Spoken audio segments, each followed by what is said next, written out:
Hey, what's up, guys? It's Tom Clark over at TFC IV MMA. And as you can see, we're joined with a super awesome guest. We got the head coach of Law MMA, the head of the Sarah Longo fight team, and the biggest celebrity of the Anik Florian podcast, Ray Longo. How are you, sir? Love the intro. How's it going? I'm doing pretty good, pretty good. So busy time for you right now. Currently got a couple fighters in camp with a big fight coming up. But before we get into those questions, I just want to ask you about this weekend. We had a big weekend in combat sports. Did you get to catch any of the fights, or did you catch all of them? I think I caught all of them. Only the highlights of the Garcia fight.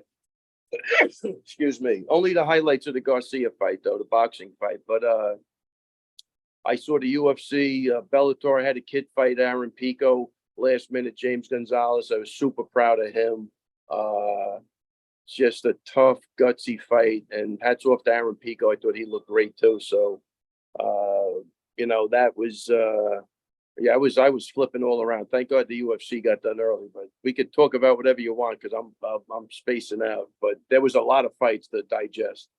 Yeah, I kind of liked how the UFC started a little bit early, so that way we could kind of watch all three because I think they Love knew there was no way anyone was going to be watching a fight night over Tank versus Ryan. So yeah. that I main event though, what did you think of Curtis Blade's game plan? I mean, I think a lot of people were kind of wondering why you don't try a takedown on a guy that has shown a lot of flaw in that department.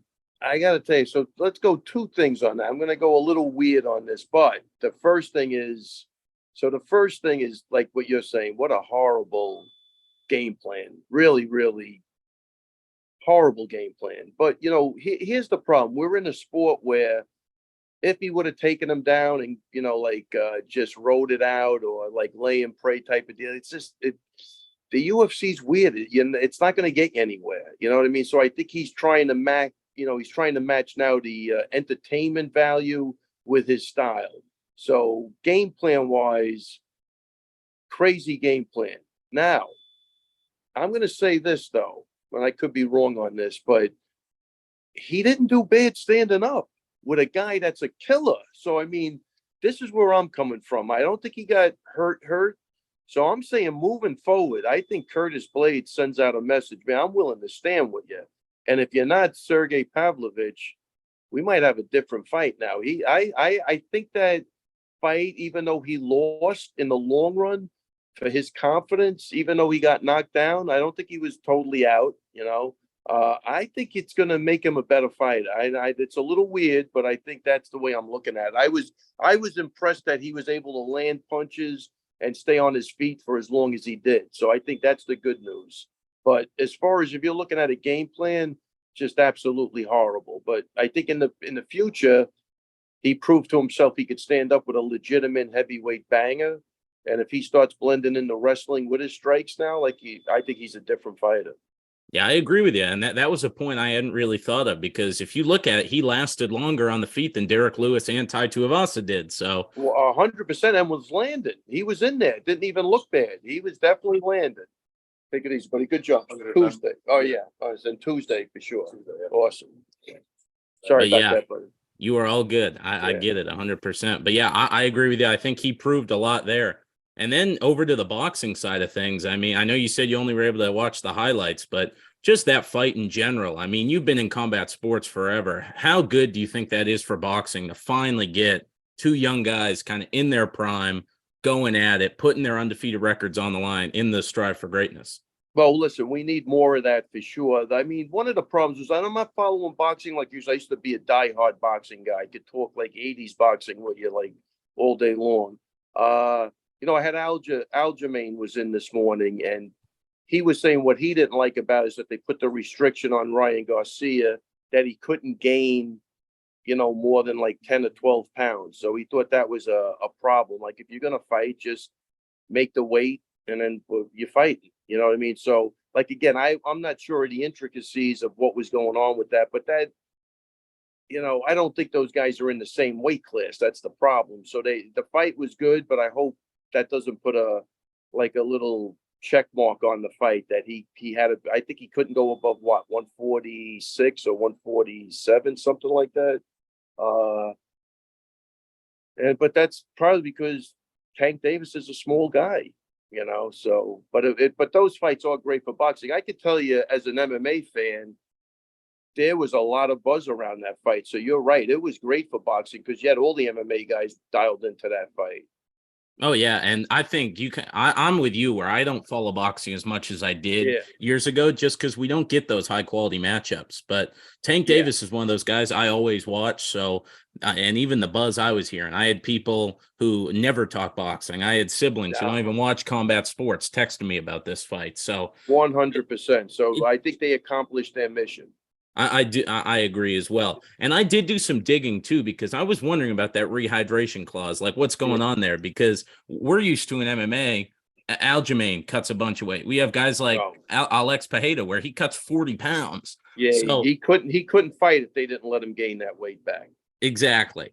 And what I found out about it is they weighed in at 136 Friday night, and then Saturday morning, both guys had to weigh in at 146, so 10 pounds over, but then they could put on weight after that. So it's kind of weird to me though, because they're making you stay dehydrated for longer, but it was Yeah. both guys. So it was a little strange to me. And that's just one of those things in boxing I'll never really understand. Right. Well, I think the difference though is that Tank probably wasn't gaining much more weight than that. The other guy was the guy in trouble. He's naturally the bigger guy. So that could have played a part of it. You know what I mean? I think he alluded to that even with the liver shot that he probably could have gotten up, but he just decided to stay down. I think more because of the weight problem. Yeah, I agree with you 100%.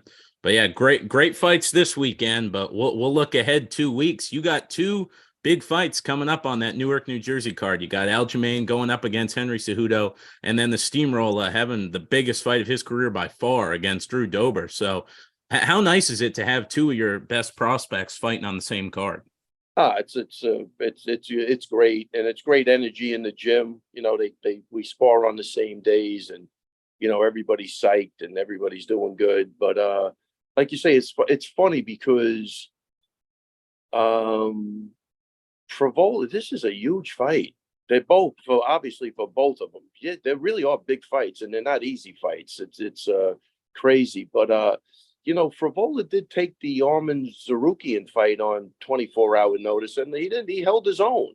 Yep. So it's not like he's in a place where he hasn't been before. You know what I mean? And he's gotten better and better. And Zarukian's a killer right now. You know what I mean? So I think like when sometimes when the younger guys take those fights, and even though they don't win, they mean a lot for the upcoming fight. So he's got good experience with a really good guy.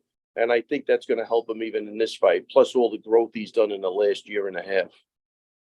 Yeah, I think one thing people forget about Matt is I think the Terrence McKinney fight made a lot of people forget. He fought Arman Tsarukyan on super short notice. He holds a win over Jalen Turner, who is just on the main card, top 10 without a lightweight. doubt. Which who the hell wants to fight him again? I think the last time I saw Jalen, I said, "Don't ever think you're getting a rematch." I mean, forget that kid's on a tear and he's huge.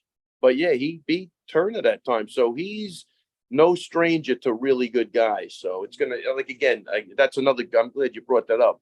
That's another great fight that he had. Those fights. It's all about experience, and the better guys you fight, more experience you get. It helps you when you get a big fight. And I don't even know if that guy's at the level of Sarukian or Turner. Those are both tough fights. And Dober's tough though. I'm not definitely. He's got a granite chin. He hits like a mule. Yeah, I'm excited for the fight. Maddie's really looking good.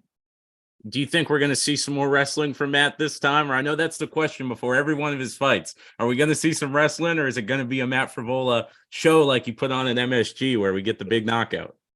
You got to feel that out when you get in there. But I think you'll see more of an MMA fight out of Frivola. There we go. And then to the main event, Aljamain coming back. This is about as close of a homecoming as you guys can get with him, because I know there's some issues with New York. I know with some brain scans or something. Yeah. But how nice is it to have him back in the gym? I know he goes back and forth between Vegas, but he's in camp back at Ray Longo Fight Team. How nice is it to have him back? Yeah, anytime I get him and Marab in the gym for a couple of weeks, I love it. And it's a pleasure. It's great for the camaraderie in the gym. It's great for the motivation for all the younger guys, aren't, that don't see him when he's in Vegas. So yeah, it's a very, very big deal to me. And I like, again, their energy is infectious, and it's just great having the both of them in the gym. And this fight with Henry, I mean, Henry, you've been in these fights before. I mean, I saw a joke the other day calling you the goat killer. Sarah beats GSP, Weidman Yeah. beats Anderson. Henry's up there being called one of the goats of combat sports, but I mean, he's been away for a couple of years. What version of Henry Cejudo are you guys expecting out there? Well, like somebody asked me that the other day. He's not stupid. Henry's definitely a student of the game. I'm expecting the best Henry Cejudo with a really good game plan. I do think the time off, hopefully, Aljo's like, again, he's been active, and he's, just really, just his confidence alone is through the roof, which I think will be a big deal. So I am expecting the best Henry, but you'll see the best Aljo too, and whatever happens, happens. Do you think Henry's going to try and grapple with him? 100%. I don't think Henry respects one thing Aljo does, and that's probably where he'll make the big mistake, because Aljo's jiu-jitsu will definitely be, head and arms above him, And I feel like that's kind of been the issue with Aljo's whole title reign, is like the guy just can never get given his props. No, I mean, I was definitely in not. Jacksonville for 273. And of course, he had went through, what was it, 14 months of just drag. Like, I couldn't even believe talking to him fight week. His head was up high. Like, Oh yeah, he yeah. was ready. But like, I couldn't imagine enduring what he went through. And Yeah, all week, everyone was just saying, Jan's going to murder this guy. And I said, you guys are forgetting, like, how good he is, what this guy did to Corey Sandhagen. And then we saw it against Piotr Jan. He went out there and did it. TJ Dillashaw, as much as I love TJ because he puts on these entertaining fights, like, why are you underestimating a guy and then going in there with a bum shoulder? Like, without a doubt, yeah. You tell me why. I don't know, but he's, like I say, I never see Aljo really have problems in the gym with anybody, which is always great as a coach. He knows how to control the pace of the fight, and he will capitalize if you make a mistake. Like, if Henry leaves his neck out there, I do believe he will get strangled to death. And that I could see definitely happening. And that's that thing with the American wrestlers. I mean, that's always the strategy. If you're down, you give up your back to get up. And we saw what happened when Piotr Jan tried to do it twice, and you guys got him all around. So it's a matchup. Yeah. It's a matchup I'm really excited for. I can't wait to see Aljo out there. There's been a lot of talk about it, and I ran a poll on it the other day just on social media. Do you think with a dominant win over Henry Cejudo, do you think he cements himself as the greatest bantamweight of all time? I personally think he does, and a lot of people kind of share my view. But, I mean, Dillashaw, Piotr Jan, all the Henan Barao, all these people he's beat. I mean, his resume is second to none. Yeah, 100%. This is a huge fight. I mean, if you want to talk legacy, I think it's a huge fight. I'm not thinking like that. We just want the W, but this is a huge fight because Henry really is amazing. What he's done. Even he's an undersized guy. Even when he beat Marlon Moraes, before Moraes started to self-destruct himself, Henry did beat him. He beat him at the right time when Marlon was at the top of his game. So you can't overlook that. He beat Dominic Cruz. He beat Dillashaw, 125, 135. He's a competitor, man. He's coming to fight. He wants to make a statement, and it's not that this isn't not going to be an easy fight. We've seen Henry this whole year, basically, since he's gotten back in the USADA testing pool. He keeps mentioning C4. And I know you said you think he doesn't respect Aljo. Do you almost feel like he's kind of overlooking him and just looking at Aljo as a springboard to get to Volkanovski? Yeah, I do. I really do believe that. I don't know if like respect. I don't know. I really don't think I think he's looking at Aljo and he thinks he could beat him everywhere. Whether that's disrespectful or underestimating him, I still think he's training hard. So I don't think that's why I don't think either of those terms. But I do believe in his head he thinks he's going to walk right through him. And you got to remember, Henry has he had a 5-round fight recently? So he's had a 2-year layoff. The Cruz fight was that the second round? Yeah, I First mean, round he's had 5-round fights, but I think the last one that went 5 rounds was Demetrius Johnson. years ago, Yeah. and that was against a smaller guy. Aljo's a big guy, man, who's super strong and he's talented. So yeah, another great fight I'm excited for. Well, that's what I was thinking too, is I think you kind of put the size. I think that's going to be a huge factor with this. Like, you see Aljamain every day, and I've met the guy. I couldn't believe he made 135 pounds. Oh no, I he's mean, big. how much bigger do you think he's going to be than Henry? It's probably going to be what, 10, 15 pounds? I would think minimum 10, yeah. Okay. So yeah, it's going to be good. I cannot wait. Going to be a great championship fight. And like I said, I'm glad they're giving Aljo his homecoming, as much to homecoming as you can get while headlining the card. And Yeah. then another guy I wanted to talk about you with is Marab. Obviously, he had that kind of coming out performance against Piotr Jan, where all of us diehard MMA fans, we knew Marab was legit, but that was Yeah. kind of to the mainstream star power. What do you think's next for him? I've seen these mentionings of Umar Nurmagomedov, but that fight just makes absolutely no sense to me, Yeah, from Marab's side at least. that fight, that's a joke that his name's even being thrown in there right now. Well, first of all, Marab's most likely going to go in for hand surgery, so he'll be out a little bit too, which will probably help all the cards fall into the right spot. So that's why I say this is a big fight coming up for Aljo.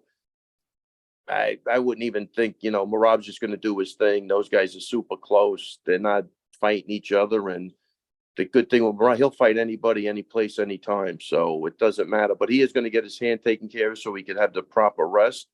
And then by that time, I think a lot of things have changed. Yeah, I get you. What's a name you would want to see? I know Sandhagen called I him I out. Is like that the one later this Sandhagen year? fight. Sandhagen, I think, is the fight to make. I get you.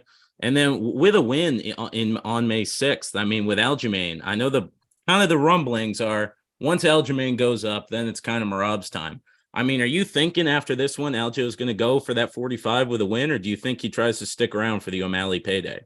I would think that's what I'm saying. Like he's Cejudo on O'Malley, and then there's nobody else for him to fight. So I think that's the good news. So it's not going to be that long. And if Marab goes for surgery, we'll see how it plays out. But in a perfect world, Jerry beats Cejudo, and then he has a huge fight with O'Malley.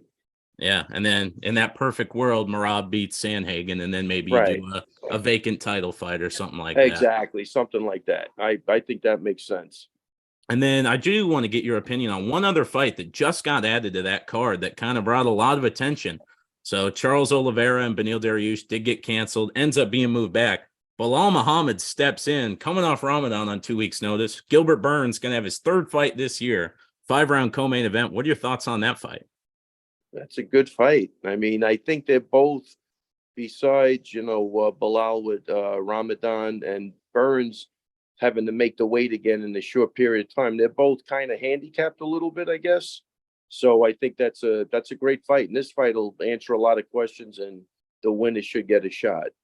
Yeah, I agree with you 100%. I know Dana's said Colby Covington's next, but anyone who kind of looks at it with an unbiased perspective can agree Colby hasn't really earned anything near a title shot. Yeah, unfortunately, that's not the way it works in the UFC. But Dana's going to do what Dana's going to do, and he doesn't give a shit what anybody thinks. And I think that's what makes him Dana. But I agree with you 100%. One of those two guys should get the shot. And who do you favor in that fight? I got to tell you, man, Bilal's tough. I don't know. I got to really think about that. I almost want to say I'm favoring. I don't like the Ramadan thing because who the hell wants to be fasting for any period of time? But listen, if you're intermittent fasting, it's not that far off from your schedule. So yeah, true. Who the hell know? I don't really know what's going on with that, but man, I think Bilal's a dog, man. I really do. He's got his confidence. Another guy, he's got a couple of wins. His confidence is boosting. I'm gonna go. I think I'm gonna. I love Gilbert, but I like both of the guys. Are great guys. Might lean towards Bilal. I'm sure Burns is probably the favorite, though. Yeah, I think I saw Burns was a slight favorite, but if you look at pretty much any of Bilal's recent fights, he's been the underdog, and he just keeps racking up these wins time after time. Without a doubt. I think he's got a chip on his shoulder and is serving him really, really well right now. There we go. And then one other fight I did want to ask you about before we leave, because you kind of dove into this one on the Anik Florian podcast the other day. In 170, one of the biggest stars in that division is going up, Hamzat Chimaev. Izzy Adesanya did beat Alex Pereira. Alex is moving up to 205. You were calling for them to book the Khamzat Chimaev versus Adesanya fight now, just because competitive wise, there's nothing better. In that Yeah, fight, who would you favor? I'll tell you, that's a good question. I think the other guy's wrestling is at such a good level.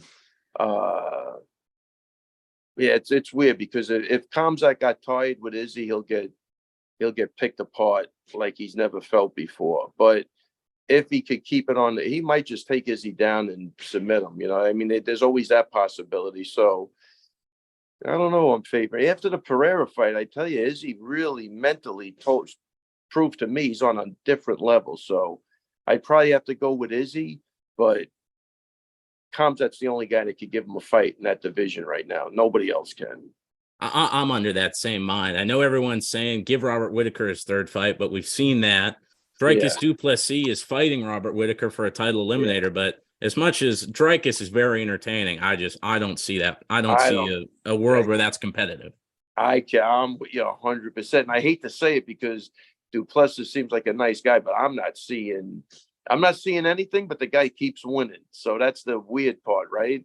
Uh, every time I think he's going to lose, he pulls it out. But he's definitely 100% not beating Robert Whitaker. I'm going to say impossible.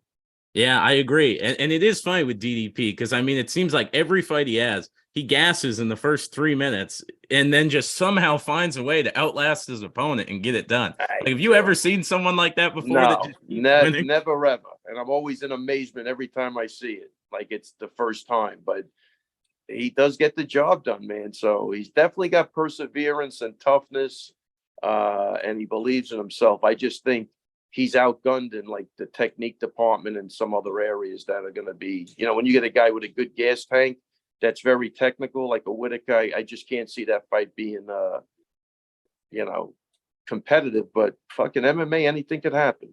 Yeah, I agree. And that's one thing with that division, with him and Whitaker, with Adesanya, it's just they're both strikers. And with the exception of Alex Pereira, you're not going to be able to strike with Adesanya. So that's I where it yeah. has to be a guy like Hamza, right? A That hundred has a percent. That's chance. to me. That's it. You got to see, and then it's going to be, can he finish him on the ground? Because it doesn't look like Hamzat's got a 5-round gas tank. He was gassing with Gilbert Burns in 3 rounds. So there's a lot of strategies going to go into that fight.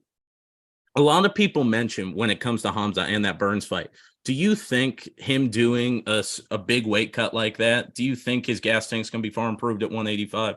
A lot of people have been mentioning that, and he has looked to have better cardio in his fights at 185. So do you think that plays a factor? I do think it plays a factor. He's huge. I don't know how that guy's making 170, man. 273 in Jacksonville when I met Yeah, Aljo and Marab. I met yeah. Hamzat fight day, and that was my exact Huge. thought. I said, how on earth is this It's guy making uh, 170 pounds? 100%. No, the guy is huge. So I think that's going to play to his, definitely, if he can keep his strength and cardio. That's another good point with the Burns fight. The 170 probably had a big factor in that. Yeah, that was a great fight, though. That whole night was great. We had that, then Aljo kind of, we all looked at him as the champion, but that was the night where he kind of shut the haters up and won the belt the official way. So that was I an awesome night of fights, and I loved it because even after that, I saw him in the hotel bar the next day, and humble as can be, saying, "Don't call me champ, just call me Aljo." So He really is a good dude, man. He really is. And he said that at the press conference. I was laughing. I go, I think he's crazy, but he's holding to that, man. He's just a down to earth good guy. I'm glad you brought that up. That's nice. yeah, it's great to see, and I can't wait to see him out there. I can't wait to see Marab back. Can't wait to see Matt. You guys got a great team over there.